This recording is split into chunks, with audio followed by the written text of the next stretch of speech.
The sky was a smudge of dark gray, the kind of color that bleeds into your soul and makes you question why you ever thought this was a good idea. We stood at the edge of the forest, looking up at the twisted silhouette of Frankenstein's castle, half hidden by the thick mist that clung to the crumbling stone walls like a desperate memory. It loomed over us, ancient and malevolent, as if it had been waiting for this moment, for us, to bring it back to life. There were 5 of us, all eager for a thrill, a story to tell that would make us legends in our small, sleepy town. We had heard the rumors, of course. Whispers of dark experiments, of a madman who dared to defy the natural order, and of the creature he left behind. But those were just stories, right? Tales to scare children and keep teenagers from sneaking into the castle's haunted halls. But we were different. We weren't afraid. Or maybe we were too stubborn to admit it. We pushed our way through the overgrown path, our footsteps muffled by the damp earth, the silence of the forest pressing down on us. The trees seemed to lean in, their twisted branches like skeletal fingers reaching out to snatch us away. But we kept going, drawn by the pull of the unknown, the thrill of what might lie inside those ancient walls. When we reached the castle, the massive iron gates groaned open with a sound that scraped against our nerves, setting our teeth on edge. It was as if the castle was inviting us in, daring us to step into its shadowed embrace. We hesitated for only a moment before crossing the threshold, our flashlights casting jittery beams of light that barely pierced the thick darkness inside. The air was cold and damp, carrying the scent of decay and something else. Something metallic and sharp, like the tang of blood. The walls were lined with crumbling stone, and as we moved deeper into the castle, the temperature seemed to drop with every step. Our breath misted in the air, and I couldn't shake the feeling that we were being watched, that something unseen was lurking in the shadows, waiting for the right moment to reveal itself. We found the first lab deep within the castle, hidden behind a heavy wooden door that creaked ominously as we pushed it open. Inside, the remnants of Dr. Frankenstein's work lay scattered across dust-covered tables, rusted surgical tools, cracked glass vials, and yellowed papers filled with incomprehensible notes. The centerpiece was an operating table, tilted at an odd angle, its surface stained with something dark and long-dried. "Is this it?" one of us asked, his voice echoing too loudly in the silence. "It must be," another answered, stepping closer to the table. "This is where he did it, where he created it." We all felt it, a ripple of unease that passed through the group, but no one wanted to be the first to admit it. We were here now, and we couldn't just turn back. Not after coming this far. It was then that one of us found the switch, a hidden lever buried beneath the dust on the wall, just waiting for someone to discover it. Without thinking, he pulled it, and the room suddenly roared to life. Ancient machinery clanked and sputtered, gears turning for the first time in centuries. The lights flickered, casting long twisted shadows across the walls. And then, from somewhere deep within the castle, we heard it. The sound of something waking up. A low, guttural growl, echoing through the stone corridors like the growl of some monstrous beast. The air vibrated with it, the walls seeming to pulse in time with the sound. We froze, our hearts pounding in unison, as the growl grew louder, closer, until it was all we could hear.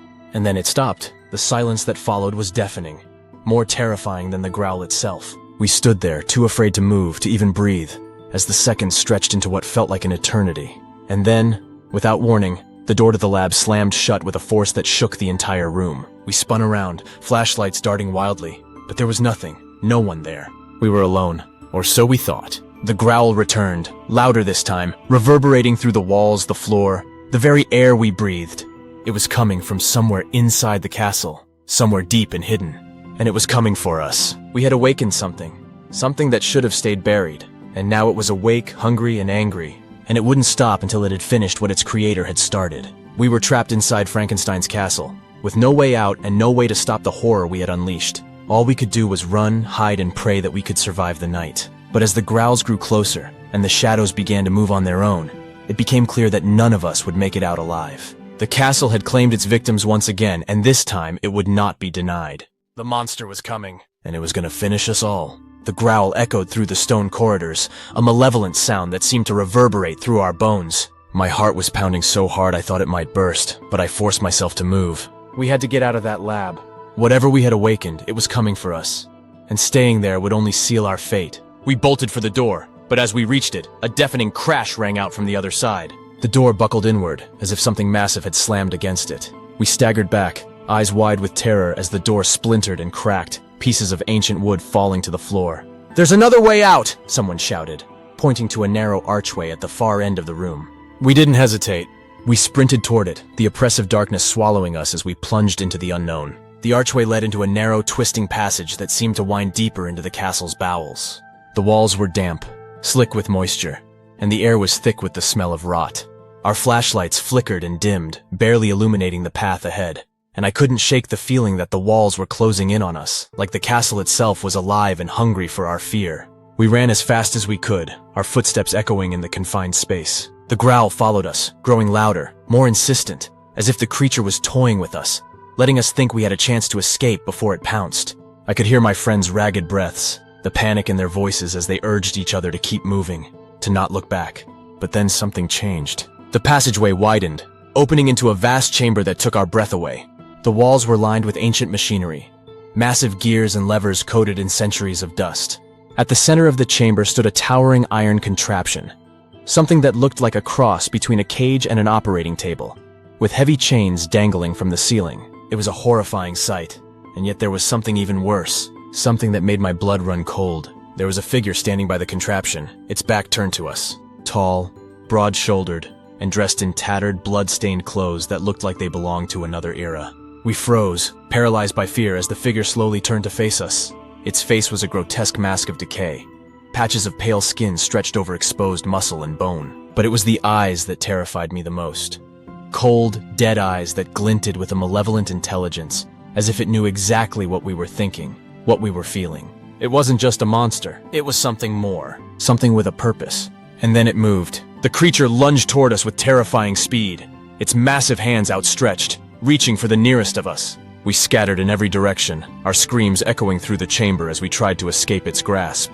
But the creature was relentless, its movements impossibly fast for something so large. It slammed into one of my friends, sending him crashing into the machinery with a sickening thud.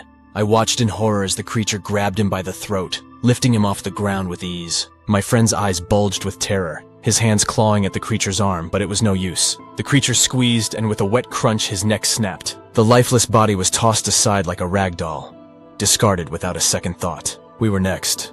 We had to get out of there, but there was no clear path, no way to know where to run. The chamber seemed to twist and shift, the walls warping and closing in as if the castle itself was alive, trapping us in a nightmarish maze. The creature turned its attention to the rest of us, its dead eyes locking onto each of us in turn. We were nothing more than prey to it, victims to be hunted down and destroyed. The growl rumbled from its chest, louder now, more menacing, as it stalked toward us, its heavy footsteps echoing in the confined space. I scrambled toward one of the side corridors, hoping to find a way out. But the passage was blocked by debris, chunks of stone and twisted metal that had fallen from the ceiling. There was no way through. We were trapped, cornered like animals in a cage. And then, just as the creature was about to strike again, a deafening crash shook the chamber. The floor beneath us buckled, splitting open with a violent force. We were thrown off our feet, tumbling into the darkness below as the ground gave way, the world around us dissolving into chaos. I hit the ground hard, the impact knocking the breath from my lungs. Pain radiated through my body, but I forced myself to move, to crawl away from the rubble that rained down around me. The darkness was absolute, the air filled with dust and the acrid smell of burning metal. Somewhere in the distance, I could hear the creature's growl, muffled now, as if it was struggling to find us in the debris. I tried to call out to my friends, but my voice was lost in the cacophony of falling stone and collapsing walls. I could only hope they had survived the fall, that they were still somewhere nearby, alive and unhurt. But then out of the darkness, a hand grabbed my ankle. I screamed, thrashing wildly as I was dragged backward, my nails clawing at the ground, trying to find something to hold on to. But the grip was too strong, too determined. I was pulled into the shadows, deeper into the heart of the castle, where the darkness was absolute, and the air was filled with the sound of something breathing. And then the growl returned, closer than ever. The last thing I saw before the darkness swallowed me was the creature's face, those cold, dead eyes burning with a terrifying hunger. And I knew, in that moment, that it wasn't going to stop until every last one of us was dead. The darkness swallowed me whole, and for a moment, I was convinced that it was all over. My mind raced, a whirlwind of terror and confusion, trying to make sense of what had just happened. But there was no time to think, no time to process the nightmare we had unleashed. All I knew was that I had to survive, no matter what. I tried to pull myself together, forcing my eyes to adjust to the inky blackness. The air was thick with dust and the stench of rot making it hard to breathe, but I pushed on. Somewhere ahead, the sound of labored breathing reached my ears. A wet, raspy sound that sent chills down my spine. It was close, too close. I didn't dare move. I lay still, my heart pounding so loudly I was sure it would give me away. But the creature didn't move toward me. Instead, it seemed to be searching, its heavy footsteps echoing through the chamber as it dragged something along with it. I listened carefully, trying to piece together the situation. The creature was relentless, but it wasn't infallible. Maybe, just maybe, there was a way to outsmart it. Suddenly, a faint light flickered in the distance, illuminating the narrow corridor that led deeper into the castle. It wasn't much, just a dim glow, but it was enough to give me a sliver of hope. I didn't know where it led, but anything was better than staying here in the dark with that thing. Slowly I began to crawl toward the light, careful to stay low and quiet. Every movement sent sharp pain through my body, but I gritted my teeth and kept going. The ground was rough, littered with debris, and I could feel warm blood trickling down my arms where I had scraped against the stones. As I neared the light, I realized it was coming from a small opening in the wall, barely large enough for a person to squeeze through. Without a second thought, I shoved myself through, wincing as the rough edges of the stone scraped against my skin. But I didn't stop. I couldn't. I had to keep moving. The passage on the other side was narrow, but the walls were lined with strange, glowing symbols that seemed to pulse with an eerie light. I had no idea what they meant, but they filled me with an overwhelming sense of dread. It was as if the castle itself was warning me to turn back, to leave this place before it was too late. But I had no choice. The only way out was forward. The corridor twisted and turned, leading me deeper into the bowels of the castle. The air grew colder, and I could hear the faint sound of water dripping somewhere in the distance. My breath misted in front of me, and I shivered, wrapping my arms around myself for warmth. Then, without warning, the ground beneath me shifted. I stumbled, barely catching myself before I fell into a pit that had opened up in the floor. I peered over the edge, my heart in my throat, and saw nothing but darkness below. It was as if the castle was trying to swallow me whole. I skirted around the pit, my hands pressed against the cold stone walls for balance. As I moved forward, the air grew even colder, and I began to notice something else. A faint humming sound, like the distant buzz of electricity. It was strange, out of place in this ancient castle, but it drew me onward, deeper into the labyrinth of stone. Finally, I reached a door at the end of the corridor. It was an imposing thing, made of iron and engraved with more of those strange symbols. My hand shook as I reached for the handle, half expecting it to be locked. But to my surprise, the door creaked open with a low groan. What I saw on the other side made my blood run cold. The room was massive, far larger than I had expected, and filled with row upon row of glass tubes, each one containing something grotesque, twisted, and wrong. Some of the tubes were shattered, their contents spilled out onto the floor in a congealed mess. Others still held their ghastly occupants, mutated bodies, grotesque parodies of human form, suspended in some kind of thick, viscous liquid. In the center of the room stood a massive machine, all gears and pistons and tubes that hissed and whirred with a life of their own. But what drew my attention most was the figure lying on the operating table beneath the machine. It was one of my friends. They were strapped down, unconscious, with wires and tubes attached to their body, leading up to the machine. Their chest rose and fell shallowly, but their skin was pale, almost translucent, and their veins stood out in stark relief. I felt a surge of panic. I had to do something. I had to save them. But before I could take a step forward, the door behind me slammed shut with a deafening crash, and the lights in the room flickered. The humming sound grew louder, more insistent, and the machine whirred to life, its gears grinding and spinning. And then the figure on the table began to convulse, their body arching as electricity coursed through them. Their eyes snapped open, but there was no recognition, no humanity in them. Only pure animalistic rage. Before I could react, they ripped free of the restraints with inhuman strength, tearing the wires from their body. They turned to face me, and the realization hit me like a punch to the gut. This wasn't my friend anymore. They had become something else, something monstrous, and they were looking right at me. The creature let out a guttural scream, a sound filled with pain and fury, and lunged toward me. I stumbled back, barely dodging as they crashed into the machinery, sending sparks flying. The room erupted into chaos, the lights flickering wildly as the machine groaned and sputtered. I had to get out. I had to get out before it was too late, but there was no escape. The door was sealed shut, and the creature was between me and the only exit. The room was small, too small to avoid the creature for long. My heart raced as I scanned the room, desperately searching for something, anything that could help me. And then I saw it, a lever on the wall, marked with the same strange symbols that covered the rest of the room. I didn't know what it would do, but I had no other choice. I sprinted toward the lever, the creature close behind me, its footsteps heavy and relentless. My hand closed around the cold metal, and I yanked it down with all my strength. The room shook as a deafening roar filled the air. The floor beneath us split open, and I was thrown to the ground as the room tilted violently. The creature let out another scream, this one filled with terror, as it was sucked into the gaping hole that had opened in the center of the room. I scrambled away from the edge, clinging to the wall as the floor continued to tilt, threatening to send me into the abyss as well.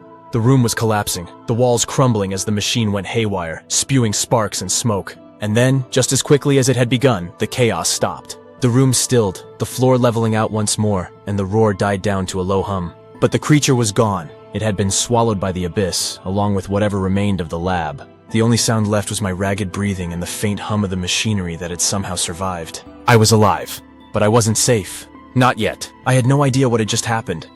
No idea if the creature was truly gone or if there were more horrors waiting for me in the depths of the castle. All I knew was that I had to keep moving, keep pushing forward, and find a way out before the curse claimed me too. But as I turned to leave the room, I caught a glimpse of something out of the corner of my eye. Something that made my blood run cold. On the wall, where the lever had been, there was now a crack in the stone, a small jagged line that pulsed with a sickly green light, and from that crack something was leaking. Something dark and viscous, like oil mixed with blood. And as I watched, it began to spread, creeping across the floor inch by inch, as if it was alive, searching for something or someone. I didn't stick around to find out what it was. I ran! But no matter how fast I ran, I couldn't shake the feeling that something was following me, something that had been awakened by my actions, and I knew, deep down, that the worst was yet to come. I ran through the twisting corridors of the castle, the walls closing in around me, the air growing colder with every step. The pulse of the sickly green light from the crack in the wall still burned in my mind, but I couldn't let it paralyze me.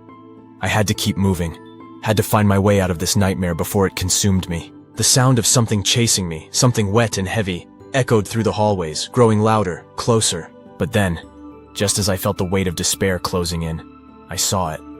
A faint glimmer of light at the end of the passageway. Hope flared within me, and I pushed myself harder, desperate to reach the light. My muscles screamed in protest, but I ignored the pain, focusing on that one sliver of salvation. As I neared the light, the walls around me began to change. The stone grew smoother, cleaner, as if I were leaving the ancient, cursed part of the castle behind and entering something newer, less tainted by the horrors of the past. The air became warmer, fresher, and I could almost taste freedom. Finally, I burst through the doorway at the end of the corridor and found myself in a large circular chamber. Sunlight streamed in through a hole in the ceiling, bathing the room in a warm, golden glow. It was like stepping into another world, a world untouched by the darkness that lurked within the castle's depths. But the light wasn't the only thing that caught my attention. In the center of the chamber stood a massive altar, and on it, a glowing orb of pure white light. It pulsed gently, filling the room with a soothing energy that made the hairs on the back of my neck stand on end. Instinctively, I knew this was what I'd been searching for. The key to breaking the curse that had gripped the castle for centuries.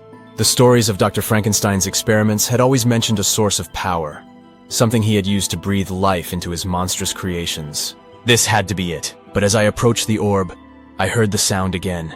The wet, heavy, dragging sound of something approaching, something relentless. I turned, my heart pounding, and saw it. The creature, but not as it had been before.